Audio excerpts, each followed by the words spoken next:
everyone. Welcome to the American Jewish Historical Society's first program of 2021.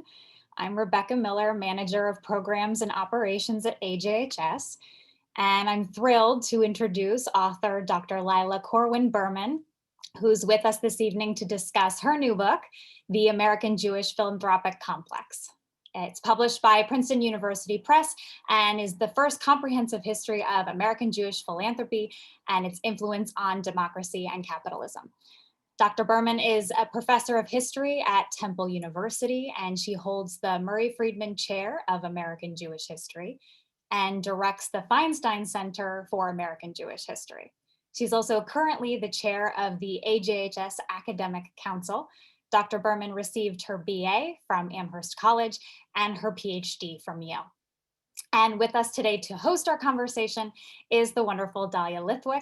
Dahlia is a Canadian-American lawyer, writer, and journalist. She is currently a senior editor at Slate and host of the Slate podcast, Amicus, a show about law and the Supreme Court justices who interpret it for the rest of America.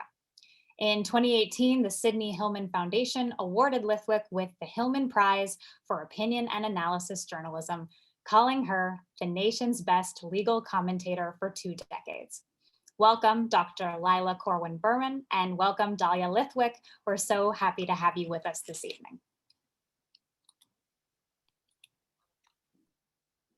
So, thank you so much to the American Jewish Historical Society and to Rebecca, and hi, Lila. And I think we need to warn everybody who's zooming in that we both have slight peril of children crashing in and making noise. So welcome to Book Talks in the Age of Zoom. And I just want to start by saying congratulations, Lila. This book is completely riveting, and I feel like it fills a gap that I didn't know existed in the ways I think about Jewish philanthropy. And I wonder if we can start with the just completely obvious precatory question, which is what brought you to this topic? It's such a deep dive. I wonder how you found your way here.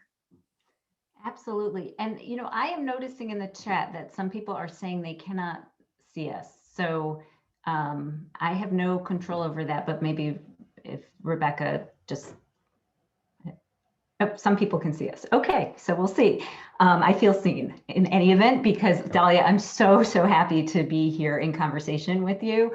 And, I have to just kind of like be starstruck at least for a minute and say, among the distractions I am worried that will crash in on me, it's not just my children, it's also my dog. And I spend too much time walking my dog around the neighborhood, and I listen to podcasts all the time, and especially yours, but I listen to them on 1.5 speed. So it's really like calming actually to hear your regular voice. So what brought me to this topic?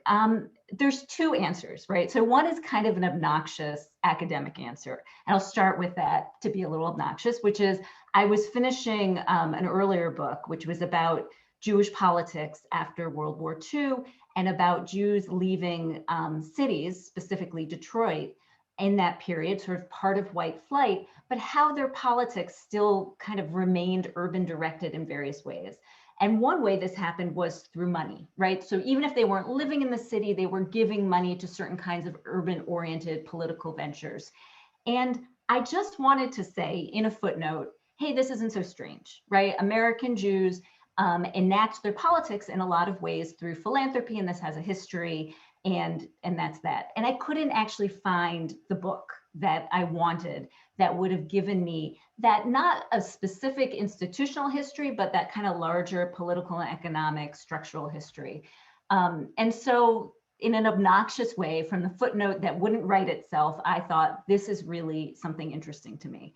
But there's, I think, probably a deeper and slightly more personal answer as well, which is, I grew up as an American Jew who benefited in all sorts of ways and continues to benefit in all sorts of ways from American Jewish philanthropy. And I never really thought about it. I never thought too much about, what was the money that helped me travel to Israel the first time I went there? What was the money that paid for most of my graduate education, as well as, a stipend? Really, the salary I draw, the books that my children read when they were younger, right? All of this stuff it just seemed like this inevitable thing that existed. And I hadn't given a huge amount of thought to it. And I think that at the same time, in the last, I would say probably decade, there's more and more awareness of a kind of critical discourse that we need to have about philanthropy in this country more generally.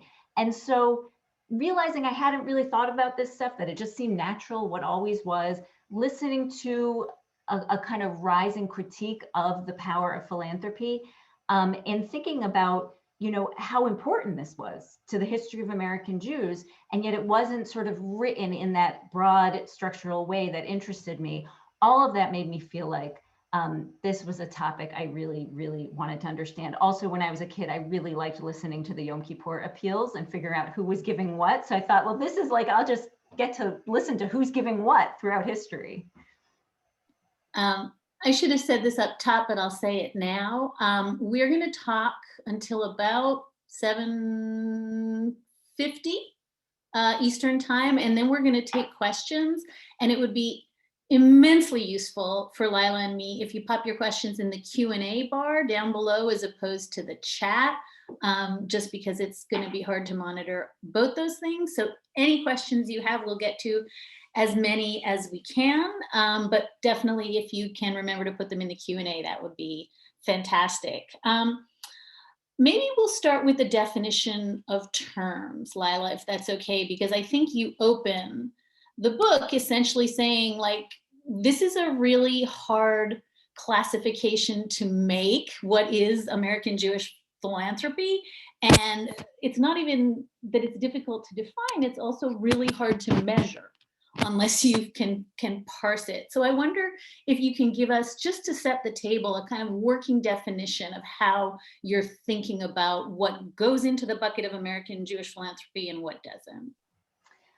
Right, absolutely. So, I started to read, how do people decide what is American Jewish philanthropy at any given moment?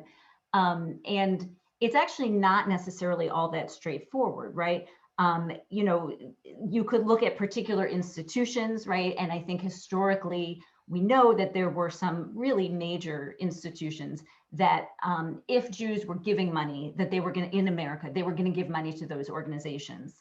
And that might be a good way to look, say, to the 1940s, 1950s, look at federations, look at certain organizations that were giving money to the state of Israel after 1948, right?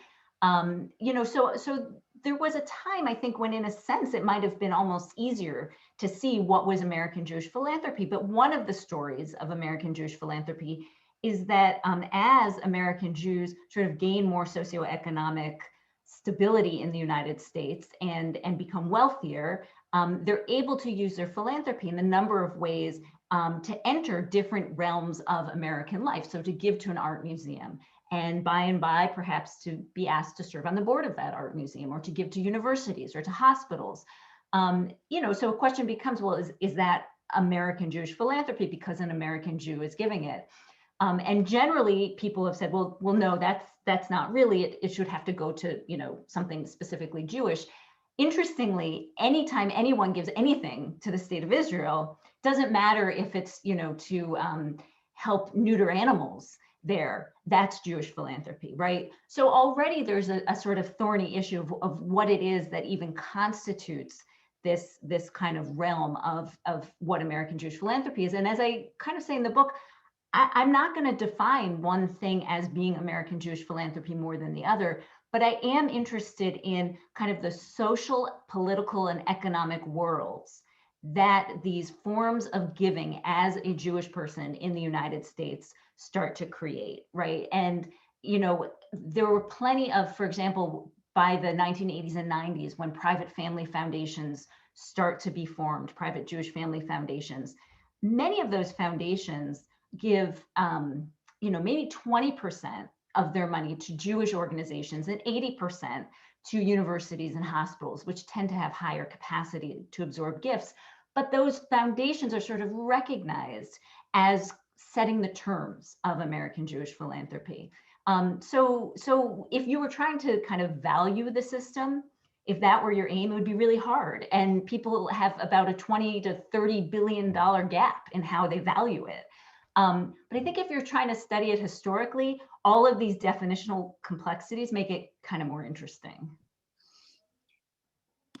So I think one of the things that really is a through line in the book, and it's something that's clearly anxiety producing to you, is that there's an immense amount of myth making that American Jews tell ourselves about philanthropy. And I think you latch on pretty early to some very ahistoric but enduring claims about this magical symbiotic relationship between a long Jewish history of tzedakah and giving and American freedom and liberty and association. And I wonder if you would just unpack for a minute, because it's so, until I read that, it seemed to me a truism that that was correct. And I suspect a lot of listeners and readers believe all that myth making because it's the only story we've ever been told. So I wonder if you wouldn't mind unpacking where that comes from and kind of where it's wrong and how it has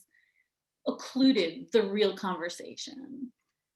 Right. Yeah. I mean, and that was certainly the narrative that I had been told, and that it made a certain kind of sense. And it's not that it's incorrect. I mean, it's certainly the case that you can find all sorts of different Jewish texts that have to do with tzedakah, right, with giving charitable money, and that the idea of tithing of some variety, right, is very important to how rabbinic sources thought about the creation of Jewish communities, and that there are kind of elements that you can see that stretch across time in a thematic way. But what seemed to me was really missing was the way in which there were these structures of American political life that created the ability for American Jews to organize themselves around charitable giving, right? Around what in the 19th century would have been called benevolence.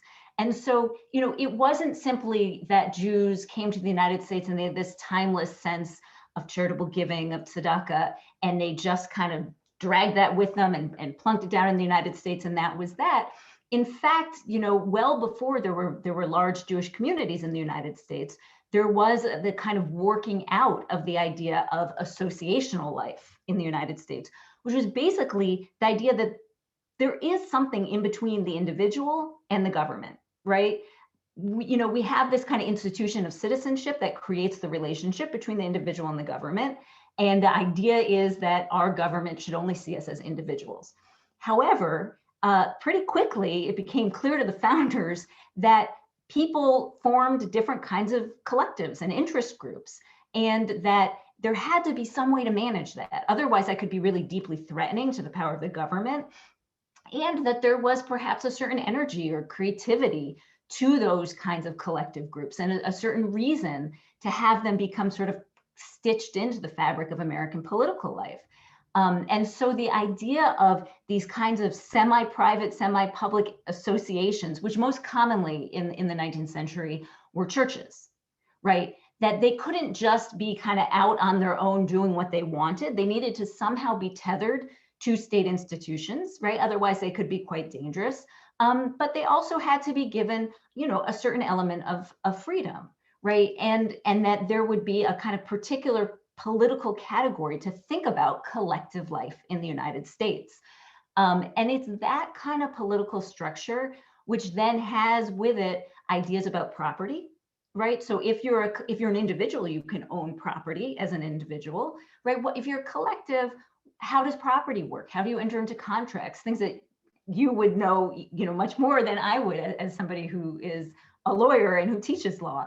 But the idea of the kind of collective standing of a group being able to have a kind of political place in the United States was really important. And when American Jews came to the United States, especially in larger numbers at the end of the 19th century, but even before, in the middle of the 19th century, they pretty quickly learned how to kind of fit themselves into that landscape of forming associations, right? And using that structure of associational life to have collective property, right? To have places where, like mutual aid societies, right? Where you could give some of your private money to create a kind of support network for groups of people who were part of that collective. And even for purchasing property, right? And doing so without paying certain kinds of state property taxes. So that kind of structure, I think, has often tended to be sort of written out of the narrative of understanding the strength of American Jewish philanthropy. So it wasn't just that, you know, Jews came with some kind of specific or unique consciousness of, you know, charitable giving and charitable life, but that this was a structure that was kind of in place and that they were able to fit themselves into. And as the organs of the American state continued to develop the late 19th and early 20th century, there's more and more kind of benefit to being able to kind of fit into this model of associational life. And so it became, and when I started to think about that, it really became clear to me that part of the story of American Jewish philanthropy was a story about how American Jews interacted with the American state, right? It couldn't just be about altruism and generosity, although, you know, no knock on those things. Like they are also in the calculation, but that if you didn't understand kind of the law and the politics of the American state, you really weren't going to see the full picture. It's such a good point, Lila, and I was so aware because as I was reading, you know, it's clear that you're talking about a dynamic, right? Jewish giving on the one hand, and then this entire web of American law, tax law, you know, tax exemptions, all the regulatory entities that are in play, and they're in conversation, and Jewish charitable giving is kind of pinging off that, and it raises these kind of cart horse questions that I know you can't answer because they're clearly deeply in dialogue. But I wonder if at least so much of the book is a deep dive on the history of how it changed. And I wonder if you could just thumbnail for us this move from, you know, benevolent associations to, you know, just the move to federations, the move to family foundations. There's clearly an arc here. And I wonder if it's not too much to ask if you can help us untangle how much of that is kind of organic to the way Jewish wealth is changing, Jewish property is changing, ideas about Jewish giving is changing, and also clearly government enterprises that are trying to cobble together regulatory systems, often in reaction to some of that. Right, absolutely. And I think the kind of big picture to keep in mind is a sort of tension between democracy and capitalism, right? And so, you know, as much as that kind of associational structure is so important, I think, for understanding American philanthropy and American Jewish philanthropy, in terms of what the state is doing, there's this kind of tension that exists between you know, the forces of democracy, the forces of a public being able to have the power to determine what happens to it, and the forces of capitalism, right? The forces of private entities being allowed to freely profit and grow as they so wish, as they're so able. And philanthropy occupies this funny kind of position because as it develops in the United States, it's certainly a product of democracy, right? It's a product of the public making decisions about, you know, how people want to create associations, how the organizations that people want to support, what people think is important, right? And so, you know, voting not only electorally, but sort of voting with their interests in this way. But it's also a sort of product or an artifact of capitalism, right? Because it becomes a way of using private resources to have some kind of commanding power over the public, right? So the arc, in a sense, you know, kind of follows that tension.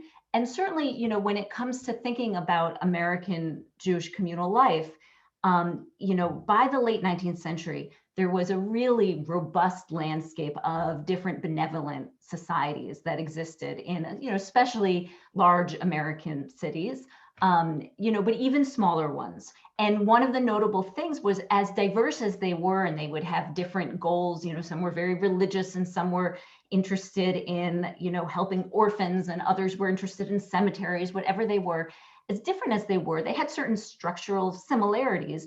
They were generally all incorporated, and they all had some way of being sort of visible to the state in that sense, right? So at the kind of end of the 19th century, beginning of the 20th century, especially in this kind of progressive era moment, there's a kind of sense among many American Jewish leaders in different cities that this is a messy landscape, right? There's so many different kinds of agencies and associations, and every minute they're asking people to support them. And there's this kind of sense that this could be organized better, and this could be regimented better. And this is this kind of progressive era moment of trying to like centralize things a little bit more and organize things a little bit more. And it's in that kind of sensibility that the idea of a more federated structure of charitable giving it becomes a possibility, right? But it wasn't an easy possibility, because it meant getting a lot of different groups to agree that they were going to centralize their fundraising. So the book, doesn't focus a great deal on that. But one of the interesting things I will say that I learned along the way, in part from a colleague of mine, Beth Wanger, who's done great work on this, is that in that move to kind of try to organize and regiment this messy charitable landscape, there have been a lot of women who were kind of the voluntary labor that led these benevolent organizations. And by the beginning decades of the 20th century, when they're being told, okay, you're this agency, and you give us your budget, and we'll figure out how to give you funding you need, men start to take over more of the kinds of positions, right? And there is a way, and she uses this terminology, that women are sort of squeezed out of a kind of, of the leadership of many of these organizations as the organizations are professionalizing, as there's this more sort of standardized model of fundraising. Okay, so that's interesting, I think. But nonetheless, the logic of the federated system of Jewish giving and supporting agencies was really that lots of different people, sort of citizen philanthropists, would give money, and that money then would be doled out to agencies. And it was not an entirely democratic process. There was, people who would call the shots about which agencies, which hospitals, which burial societies would get money or more money. But there was a sense of circulation of capital, right? That when you gave money, that money would be allocated that year. And in fact, as different cities create Jewish federations to do this kind of centralized fundraising and allocation, they often were writing into their bylaws that they were not going to hold any reserve funds, or if they were just going to be very, very small, kind of emergency funds. And this is really notable because it's a reaction against the sort of Carnegie, Rockefeller, Gilded Age stuff, which again is very of the moment.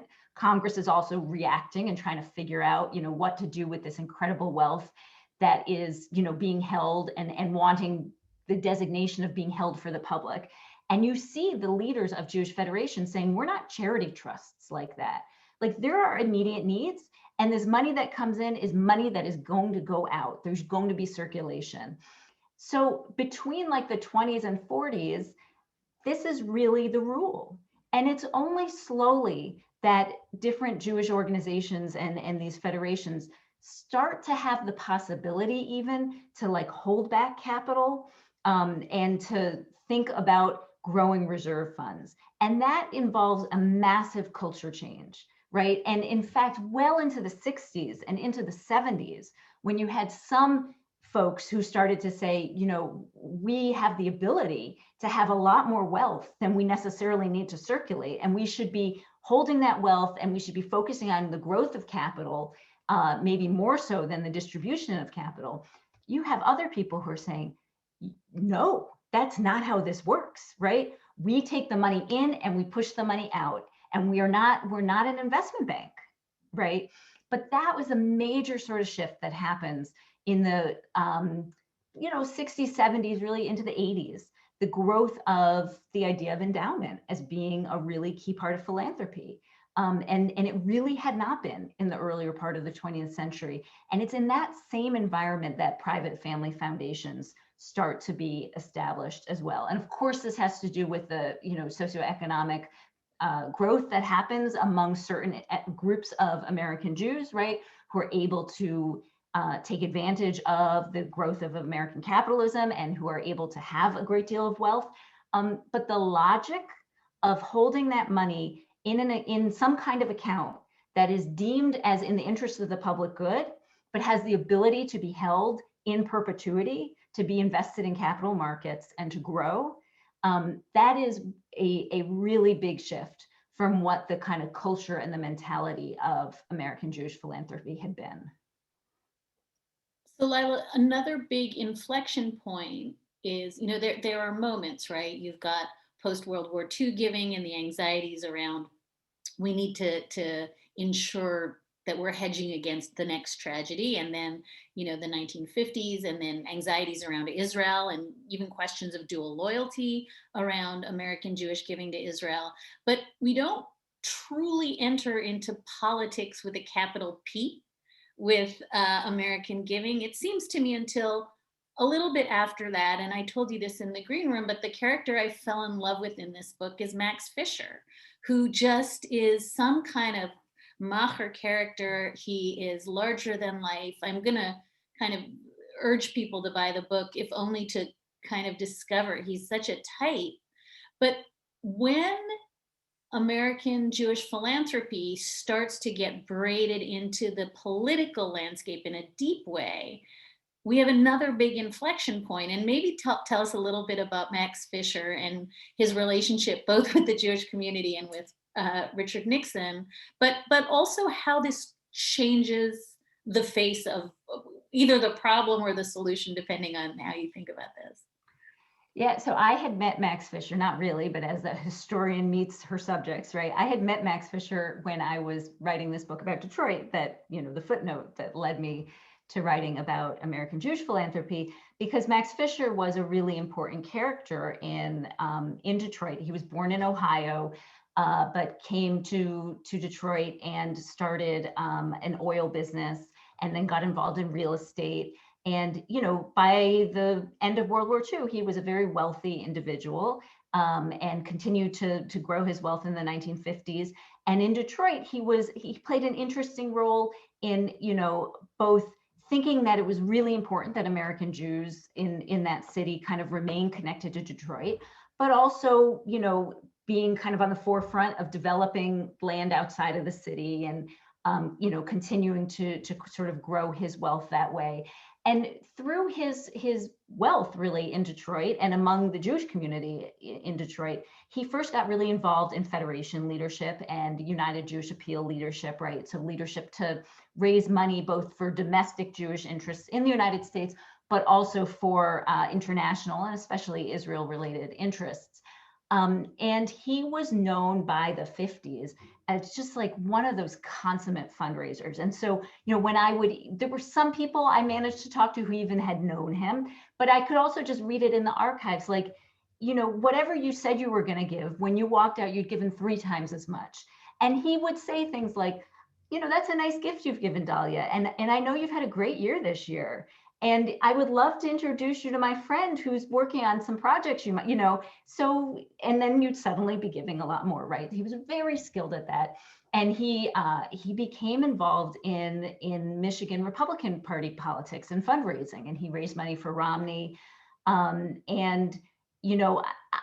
would imagine that part of his interest in the Republican Party was in part because he was a Detroiter and he wasn't happy with what was happening in that city, and he wasn't happy with the role that the Democratic Party was playing in the city, right? Which he believed the city was, especially by '67, by the uprisings in Detroit, he was really unhappy with governance in it. And I think that probably was part of his attraction to the Republican Party.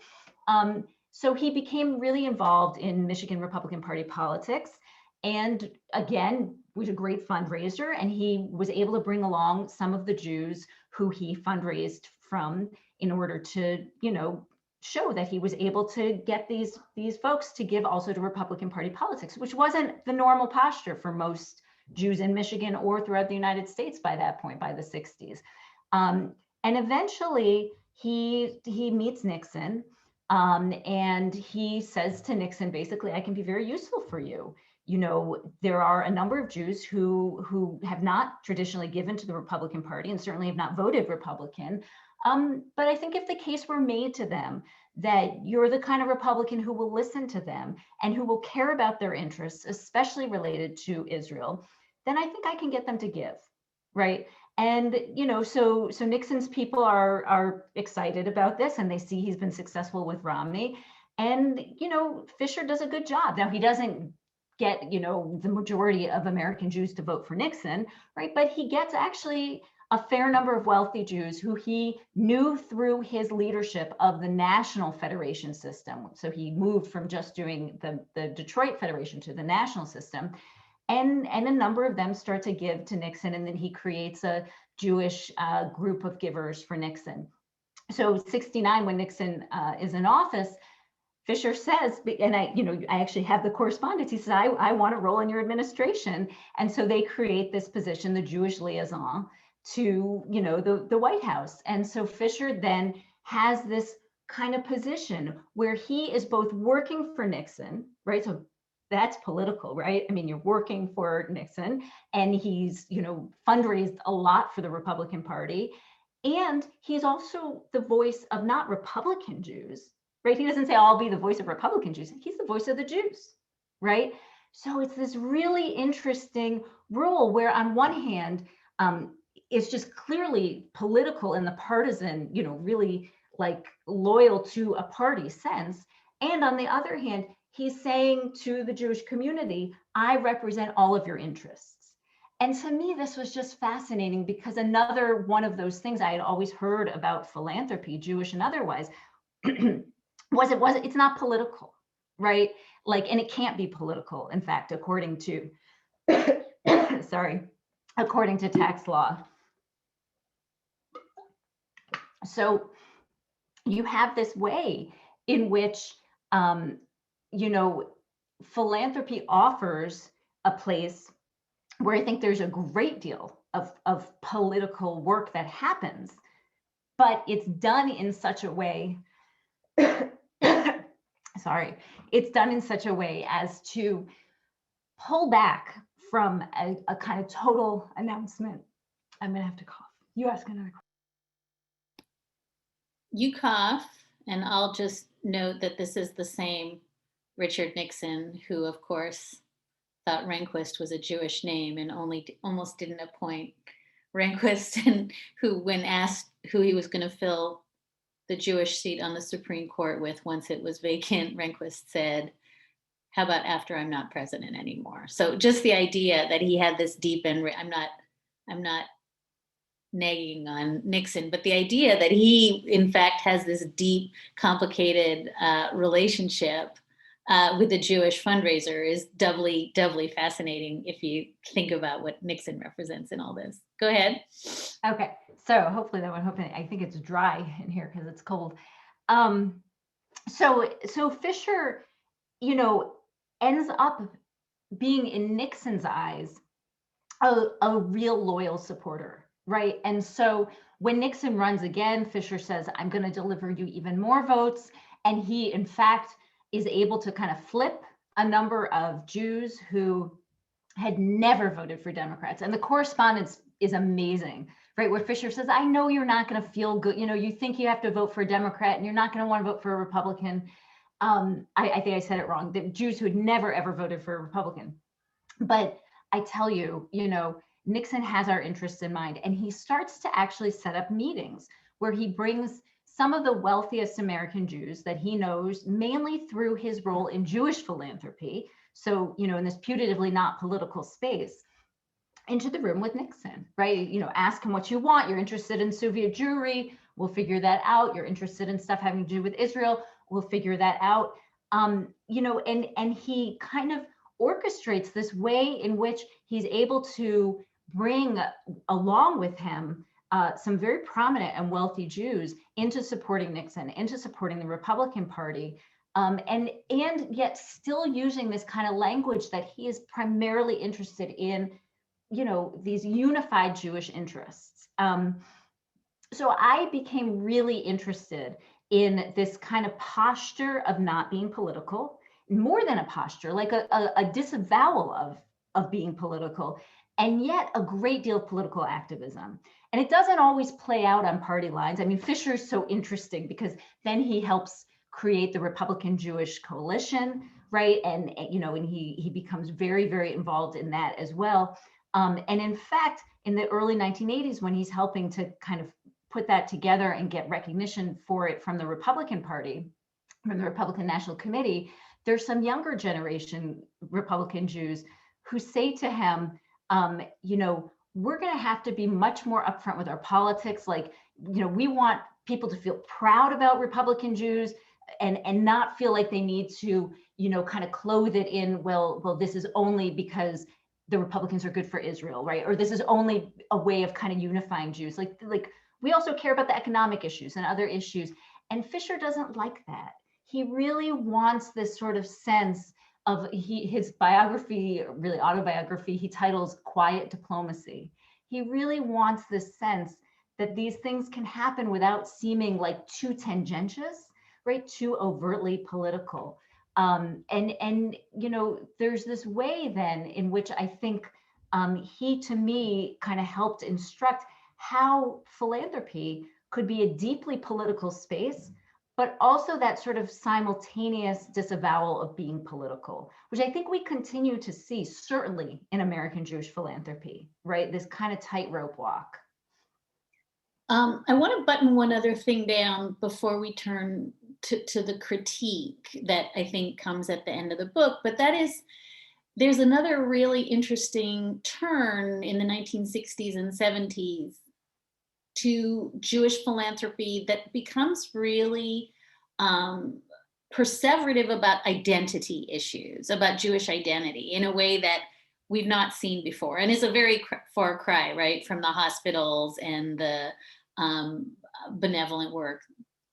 Can you unpack for us two strains of it that are interesting? One is the ways in which it's kind of a ground up student anxiety, which is really different from the rest of the book, which is kind of wealthy Jews or slightly less wealthy Jews. Suddenly we've got student activists pushing this, and also maybe parse for us what that means, what it means to suddenly be very, very anxious and purposive about Jewish identity. Right. Yeah. There, in a synoptic way, I think one of the big 20th century shifts in American Jewish philanthropy is from material need philanthropy to identity need philanthropy. And a kind of preamble to that is that actually with the rise of the New Deal state and then Great Society programs under Johnson, right? So, the kind of sense of social welfare being really in the purview of the American state, some of the kinds of things that American Jewish philanthropy and federations in particular had funded start to be able to get government grants. And there's actually like some really fascinating exchanges where some of the leaders of Jewish federations are saying, well, if we can get this money, like, what's our purpose going to be? Like, if these agencies are actually eligible for this federal funding and it comes with certain changes of certain ideas of non-sectarianism, are we going to have a purpose? And it's at that time when other voices are saying, absolutely, now we can turn to ideas of education, ideas of culture. And it's also clearly on the heels of the Holocaust, right? In this sense that here you have this American Jewish community that has money, right? It didn't save the Jews of Europe, and it's totally traumatized by what it didn't do or what it could have done or what happened. But it's a community that's growing wealthier, right? And so what can that wealth do to ensure a future to sort of deal with this trauma? And at the same time, you have an American Jewish community that's not only getting wealthier, but that according to many, sort of sociological signs seems to be assimilating, right? Like, so how do you kind of take that materiality and use that to deal with this trauma and deal with this anxiety. And this is a time when there's more and more kind of discussion in psychological literature about identity, right? And what does it mean to create a strong identity? How can a strong identity itself be a weapon against mob mentality or against totalitarianism, right? So all of this stuff is intersecting. And then in the 60s and late 60s and early 70s, you have this like new generation of American Jews that is starting to be very critical of its parents for how assimilationists they were, right? So they grew up with that wealth. They grew up with that sense of comfort, with more of a sense, not a total sense, but more of a sense of security. And they feel like, what is all of this, kind of posturing to be just like WASP America?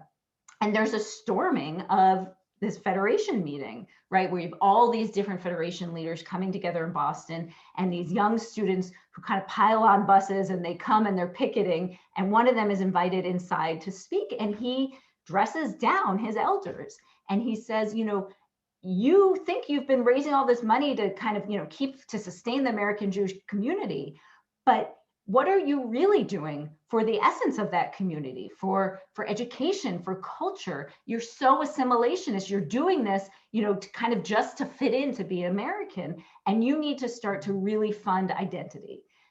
In a sense, that had already happened, which is so interesting, and it happened as a way of a kind of strategy of where to put this money now, when there weren't the same kinds of material needs that needed to be met. But he gets immediately pledges to get, yes, we'll fund young student organizations, and we'll fund the Jewish student press, and all of these different things. And what's so interesting to me about that kind of shift to identity funding is it also kind of authorizes this idea of future directed funding. Like, what are you funding when you're funding Jewish identity? In a sense, you're funding the ability to imagine grandchildren, right? Like, in a certain sense, you're funding the ability to imagine that there will be this thing called a Jewish future, right? That's what makes it feel. It's not just its selling point. It's why it feels emotionally important, right? And so that sense, on top of like the shifting socioeconomics and the political economy, leads to and is part of this idea of endowment, right? That, identity funding is in part about putting money into funds that will always exist, right? That there will always be this sense of the Jewish people. And in fact, this was encapsulated at one point when I was talking to for this book, I talked to a lot of people today who work in Jewish philanthropy, like 100 something. I was talking to the leader of a Jewish federation and this federation has a really massive endowment. And not a huge, not a growing Jewish population in this city, let's say, right? It's something they're struggling with. And I said, is it ever possible you'd have like too much money? And he said, there will be money in this account even if there are no Jews, right? And like, that was this really interesting, and it was said a little tongue in cheek, right? But it was this interesting sense of like just how important that idea of capital perpetuity, identity perpetuity was, and how they kind of went hand in glove in a sense. So I think there's a lot of good questions in the Q&A, and I'm going to take my moderator's prerogative and ask one more, and then we'll turn to them. But I am going to urge folks who are putting questions in the chat to pop them in the Q&A, and Lila and I, by which I mean Lila, will try to get to them as many as she can. But I think we do have to talk about, in the end, this book is fundamentally a critique of where we are right now. And, maybe the through line is from what you just said to the birthright model you talk about, and what happens to birthright. But I think, I don't want to put words in your mouth, but the critique is this is what happens when a handful of family foundations have an outsized influence under the guise of just doing good works, doing overtly political works. And I wonder if you could just talk for a minute about, I know you have, your last chapter is about reforming where we are now, but without going too deep into specific reforms, I wonder if there's a model that you come across that we've abandoned or set aside or never fully invested in. I know there's a question in the Q&As about whether the federation model could be resuscitated. So if we could start from the presumption that your feeling is where we are now is not a healthy model, is there something we've tried and abandoned, or is there something we haven't yet got to that in your view would be a healthier way of doing Jewish philanthropy? Yeah, right. So, I mean, where I kind of come at the end of this book is the sense that we have really chosen capital growth over redistribution, right? And that philanthropy has become, in many ways, an agent for capital growth. And with capital growth comes a certain consolidation of influence, of people who, are already kind of benefiting in so many ways from not just, that they happen to be very successful and make a lot of money, but that their money is enriched by the American state in all sorts of ways, dollar for dollar. And then when their money becomes designated for philanthropy, it is again enriched in various ways. And there are few instruments that are really mandating that that money be used in any kind of redistributive fashion. And so already it's been taken out of, like, our state has a redistributive arm, which is taxation, but it's been taken out of that, and with the promise that it will be somehow redistributed. And yet in all these ways, and I talk about donor advised funds and other things, there's been more and more of a sense that this money is really for growth, and that ends up hurting our society, right? And so in a sense, that's a critique. And I think that part of what one of my biggest fans is on this and keeps on chatting his difference of opinions about donor advised funds. So it's interesting to see there's a lot of debate about these things. But one of the things that was really striking to me is this question of, like, how do you put a democratizing impulse into philanthropy? And that there were choices made and policy decisions that were passed that have made it so that that democratizing impulse, which I believe you can excavate, I think it is in there, to represent in a more pluralistic way the diversity of Americans' interests, right? And that, to kind of let people experiment with things in ways that are not just in a, according to what the state's interests are. And I see a value in that. So what are the ways that you can kind of reinvest in the democratizing side of philanthropy, and perhaps sort of pull back from that element of, philanthropy really being geared along the language, even the language of strategic investment and growth and all of this stuff. So I think that there are ways. For example, the Ford Foundation has put out really, really interesting ideas about participatory grant making. And this is a way of reintroducing a democratizing impulse into philanthropy, that if there is a problem, and the idea is that philanthropists might be helpful in solving that problem, and it's, say, in a particular community, that community is not only kind of, surveyed to figure out, okay, what's the problem? How do we solve it? But that community is understood to be a shareholder. Because ultimately, philanthropic dollars are public dollars. 30 to 40% of them we should understand as being public dollars, because otherwise that would flow into tax revenue. And so, what if, in a participatory way, some element of the reality of that capital becomes a way of allowing communities to also have a voice in what happens in philanthropy? And I see this happening in various places, right? So I think that's one way of thinking about, how to bring in again, or to kind of bolster that democratizing impulse that I think over the course of the second half of the 20th century has been really tamped down. And could we be at an inflection point to allow that to happen? In fact, to sort of lead the way toward, let's be Pollyannish for a minute, right, toward a democratizing impulse throughout American society, right? A move away from so much of the kind of privatized impulse. So Lila, look in the Q&A if you haven't been tracking, and see if there's any questions there that you're hungry to answer. I think we've answered many of them, but I will say there's a question here that I think is interesting. Barry Silverman says, I'm puzzled by the title of the book. The American Jewish Philanthropic Complex sounds like the military industrial complex. It turns out that's deliberate, but and which he notes has a negative connotation. And then he asks, was that intentional? It was intentional, and you talk about the use of military industrial complex, but I wonder if you want to talk for a minute about why you chose this title. It's quite provocative. Right.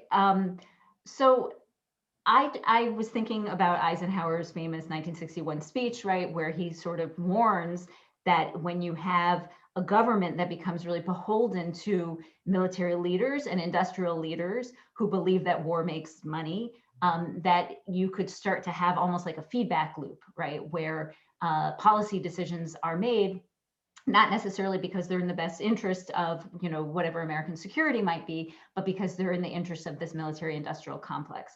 And that language is very interesting to me because, you know, I think that it shows a way in which the way that American philanthropy, and not just American Jewish philanthropy, but American philanthropy develops, also comes to have that kind of recursive quality, or like a feedback loop in a way. You know, so that those things that benefit, you know, private wealthy entities become policy, right? Help kind of form what public policy becomes, right? And there's a point when, you know, on one hand, it should be really clear that part of how philanthropy works in our country is that the state, the government, is investing in it. And in fact, in some countries, if I were to give a charitable donation to Planned Parenthood and I wanted to give $100, I would actually, and say my tax rate is 30%, whatever, I would actually write a $70 check and the government would write a $30 check, right? And there it's like much more clear that this is the two of us coming together and funding something. But that's not how it works in this country. You know, and over time, I think it kind of weds together this sense of what the public is and what the private is, and has sort of allowed for this way in which those private entities end up, much as Eisenhower was talking about, the sort of government being kind of taken on this loop, these private entities kind of take over some of the public process. So that was one thing. But as I talk about in the book, I was also just interested in the kind of complexity of this world. So, you know, from the acronyms in American Jewish Philanthropic Life to tax code, you know, in general, that governs American charitable giving. And then complex as a psychological condition, right? Like the sense that there is a kind of vulnerability that American Jewish philanthropy is trying to deal with, is trying to answer, especially in the post-World War II period, which a lot of the book focuses on, and that American Jewish philanthropy in turn exposes a different sort of vulnerability, right? And this is not something we've talked much about, but you know, there are ways in which, although the narrative of American Jewish philanthropy is one that is generally a very proud, celebratory one, it exposes something about American Jews having financial power, right? And you know, we certainly see it in discussions about, say, George Soros, right? You know, this sense that maybe this is there's something really, you know, nefarious about this, and there's a kind of vulnerability on that level too that is opened up. So all of that was in my mind as I thought about the title. There actually is a question in the Q&A that sort of, I think, dovetails exactly with that vulnerability issue you just raised. And I should note that you raise it right in the introduction, that you are well aware that this is a fraught conversation because it's surfacing that which it's very uncomfortable for Jews to talk about. But the question, I'll just read the very end of it. Was there any notable backlash to this Jewish economic visibility by the state, even though these philanthropic developments were largely state sanctioned and state encouraged? So what I guess it is flicking at that same question of what do we know about what this triggers in terms of a backlash? Right, absolutely. Actually, this is one of my former students who asked this question, which is really cool. Yeah, you know, I think that there is a backlash in a certain way, right? I think that we're probably seeing it now play out in a way, right? But certain assumptions, certain anti-Semitic tropes about Jews and control and power, that certainly kind of follow on the heels of this broadening American Jewish Philanthropic Complex that I talk about. But also, I think, it becomes tied into discussions about Israel and about Zionism. And this was something that came up when I was thinking about Max Fisher. This sense that philanthropy is one of the ways that there appears to be a kind of consensus among American Jews to have a kind of unquestioning support for the state of Israel, right? And actually, that's not the case, right? We have all sorts of reason to believe that American Jews throughout, certainly since 1948, but even well before, had a variety of views about Zionism, and then post-statehood had a variety of views about what the state of Israel should be and how it should be behaving. But there's a way in which the kind of engine of philanthropy tends to flatten all those contours and make it seem as if it might be possible to say, this is what Jews think about this, right? This is what the Jewish interest is on the Iran deal. This is what the Jewish interest is on whether or not to, sell these arms to this or that country in the Middle East. It kind of stands in for being like a way of being able to talk about all Jews as being X, Y, or Z. And I think that is dangerous, right? And that's also part of the power of philanthropy, right? That, to kind of give contours to this collective thing called the American Jewry. But it's dangerous both because I think it can be used as ways of, really casting aspersion at Jews and saying that all Jews are X, Y, or Z. But it's also dangerous because I think it becomes hard within the Jewish community to be able to articulate a range of possibilities and a range of perspectives and points of view. And I know you were going to ask, Dahlia, about Sheldon Adelson and this interesting piece that was published in the Jewish Post by the 12th Prime Minister of the State of Israel, by Olmert, where Olmert says, the Israel that Adelson loved is not the Israel that I love. The Israel that Adelson loved is an Israel that did not care about Palestinian lives, that did not care about making Israel into the democracy that I believe it could be and I believe it needed to be. And that because I would say, and this is not what he says in that piece, but I would say that in part because of philanthropy and how it's operated in American Jewish life, the Israel that he says Adelson loved, which I don't think is the Israel that most American Jews would say they love, comes to sort of stand in for something much larger than it should be when it comes to thinking about the diversity of American Jews' opinions about the state of Israel. I just popped that link in the chat if anybody wants to read it. And now we are at time, which means that not only did I not get through my 19 questions, but I did not get through all of the 15 in the Q&A. I guess I'll say the book is The American Jewish Philanthropic Complex. We're going to pop up some information about how you should get it, but you should get it. And I want to give you, Lila, a moment to have a last word about, we're in a deeply strange moment as American Jews and as American Jews who think about philanthropy. And I wonder if you've arrived at some kind of meta theory of the case from your research and where you are, or at least maybe a signpost to us where we could go from here.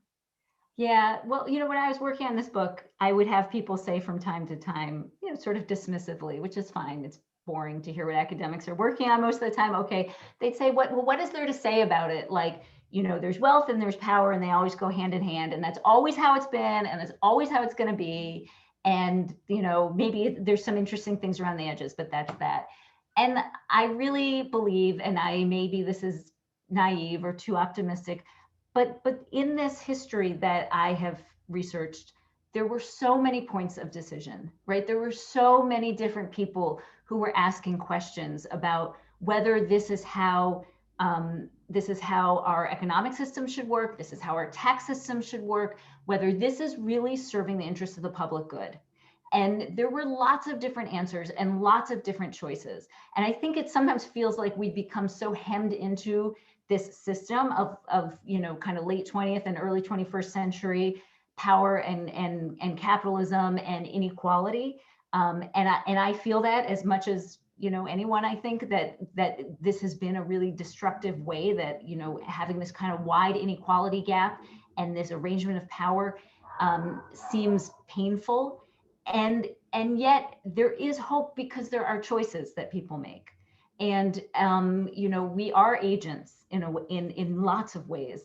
And so I think that there are choices that we can make that start with understanding how these systems came to be, and then start to kind of ask some new and difficult and different questions about what we want these systems, especially as American Jews that really speak in our names.